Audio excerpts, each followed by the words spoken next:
And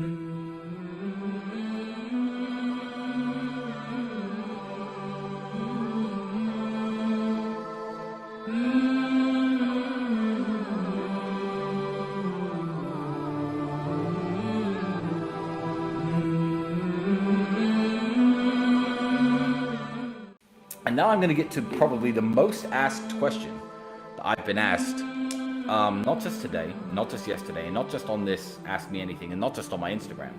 In the last month, the question that I have been asked the very most is, how has Andrew's conversion to Islam affected your brotherhood? How has it affected your relationship? Is it going to affect your relationship? Is it going to be strange living in a household with two faiths? Are you going to convert? These are a bunch of questions that have obviously come through, and I'm going to try to answer all of them within the next few minutes.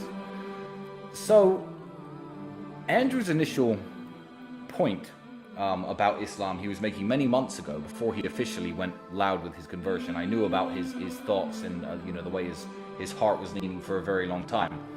And Andrew made a very good point, a very strong point. And his point about Islam was this. He said, if you walk around a Catholic country, a country like Italy, and you insult Jesus Christ, or if you walk around England and you insult Jesus Christ, you could say offensive things about him. You could tell an English person or an Italian, here you go, say something bad about Jesus Christ or your God. Here's some money. Will you do that? And people would do that largely as a whole. And also saying bad things about, Jesus Christ and their God. Nobody would face any repercussions. You could walk around the street freely saying these slanderous things, which is very rude and very impolite, and nobody would do anything about it. However, in the Muslim world, you see where I'm going here, such example is simply unthinkable.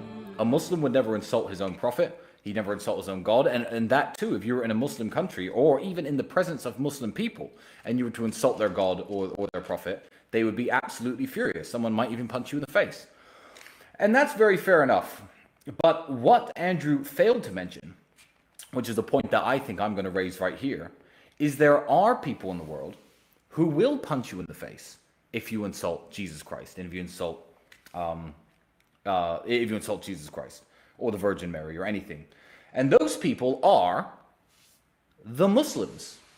Now, if you don't know religion and you don't know religious history very well, then I guess you don't know that one of the most important prophets in Islam is Jesus, son of Mary, as they refer to him, or Jesus Christ, as us Christians call him.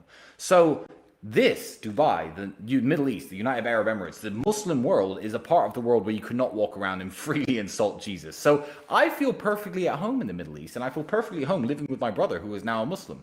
He's going to put a Quran up above his title belts in the house. I have no problem with that book being in my house. I am very happy for my brother and the decision he made. I think that it's going to benefit him in the long run.